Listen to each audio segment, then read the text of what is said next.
Assalamualaikum warahmatullahi wabarakatuh. Alhamdulillahi wahdah, sadaqa wa'dah, wa nasara abdah, wa a'azza jundah.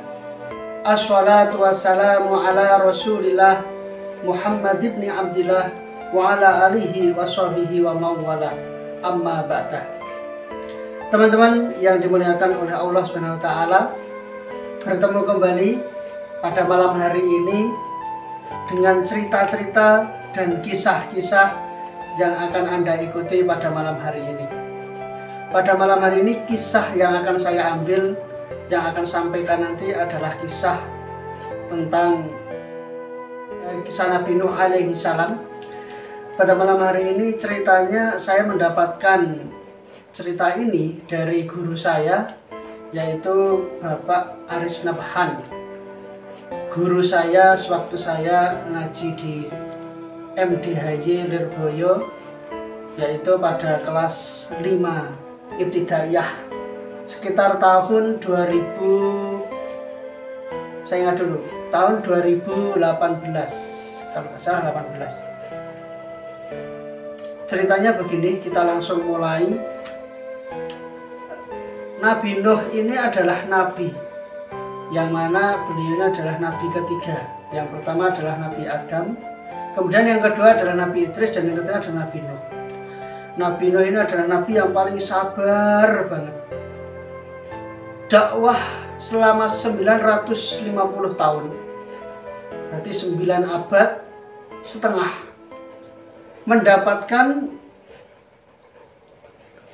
nama-nama atau mendapatkan umatnya itu hanya 80 saja, hanya 80, dan selainnya itu membangkangnya. Itu sabarnya sangat sabar sekali. Maka Nabi Nuh ini termasuk nabi yang dijuluki Rasul Ulul Azmi, yaitu Nabi Nuh, karena sabarnya memang sangat sabar sekali. Jadi Nabi Nuh itu ketika berdakwah kepada umatnya itu mendapatkan wahyu dari Allah, yaitu sebuah perintah untuk membangun sebuah bahtera. Nabi Nuh ini dengan umatnya ini hidupnya berada di bukit, jauh daripada tempat yang sangat rata. Tapi ini bukit kok malah diperintah untuk membuat bahtera. Bahtera itu kalau zaman sekarang ya kapal atau perahu seperti itu. Orang-orang melihat hal ini pasti tidak ketemu dengan akal.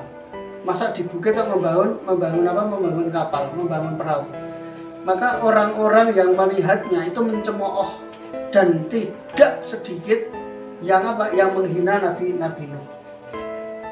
Ada yang mengatakan, wah, Nuh ini sudah gila ya, wong di bukit kok membangun kapal, bagaimana ini, nalarnya itu gak ketemu.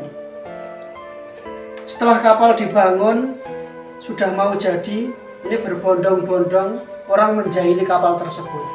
Mulai ada yang melempari tanah, kemudian melempari pasir-pasir.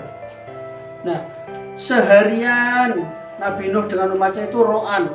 Untuk apa? Untuk membuang pasir-pasir yang sudah dilempari oleh umatnya tersebut. Kemudian ini yang paling menjijikkan sekali. Ini satu orang ini berak di atas kapal tersebut. Temannya tahu, ya ikut berak juga, ikut buang aja di kapal Nabi Nuh. Yang lain juga ikut berbondong-bondong, semuanya berak di kapal Nabi Nuh. Mereka ketawa-ketawa, hahaha, kemudian menghina Nabi Nuh dengan apa? Dengan berak atau buang hajat di kapalnya itu. Semua sudah berak, semua sudah buang hajat. Hampir semua umatnya yang membangkang itu sudah semuanya berak di atas kapal Nabi Nuh. Kok ada satu orang tiba-tiba datang dengan kaki sempoyongan waktu itu. Dengan kaki sempoyongan karena apa? Karena sakit gatal. Kalau zaman sekarang, kalau para santri itu namanya sakit gudik ya, gudiken. Nah itu. Satu orang itu datang ke kapal Nabi Nuh. Dia mengatakan, wong yang lain sudah berak, kok aku belum sendiri. Datang, kemudian mencincing celananya, yang tiba-tiba terpleset, kemudian terjatuh di antara kalau bahasanya kotoran-kotoran manusia tersebut. Setelah pulang dengan kotoran tersebut, banyak orang yang mentertawakan, walah mbah, kamu ini sudah tua kok ya masih sempat-sempatnya berak di situ. Kapalnya kan tinggi ya, sampai malah jatuh.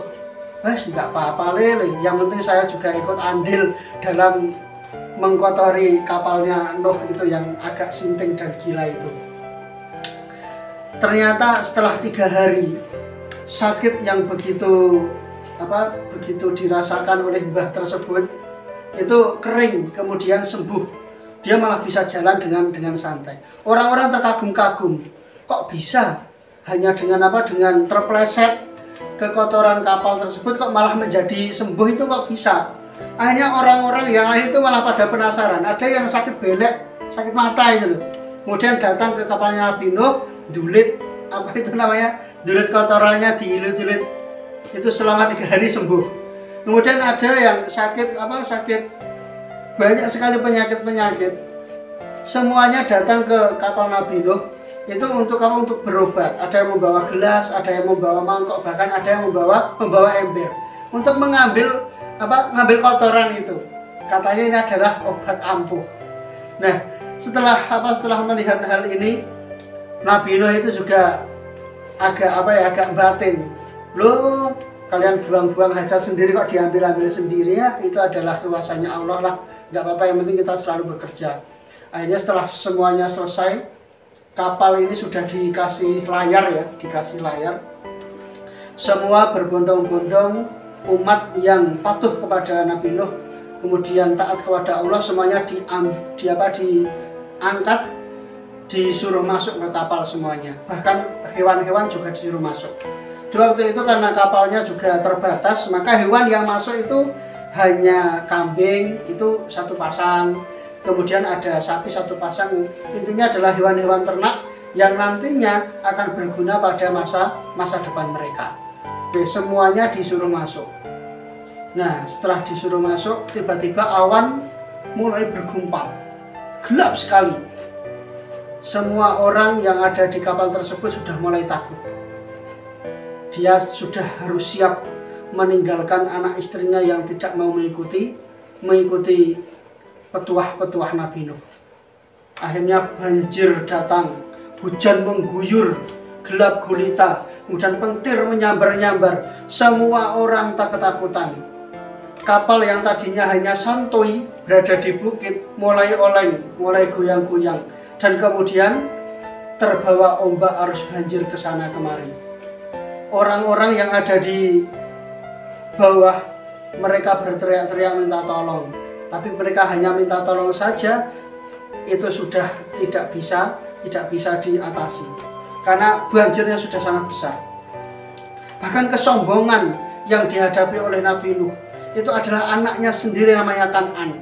Anakku, ayo cepat naik ke kapal ini, karena hari ini juga tidak ada yang selamat. Tapi Kan'an tetap kekeh lari ke bukit. Gak selamat bagaimana toh? Saya ini sudah lari ke bukit, pasti saya selamat. Gak enak sih selamat, ada. Lari terus Kan'an.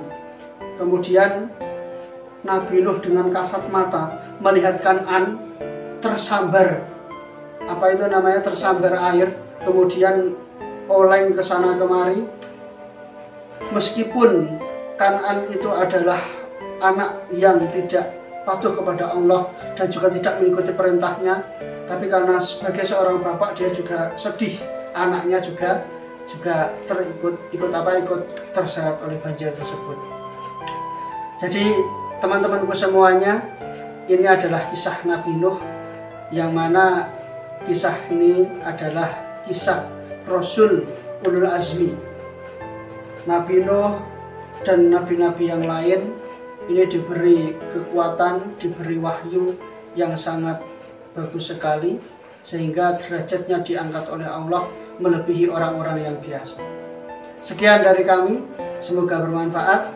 Assalamualaikum warahmatullahi wabarakatuh.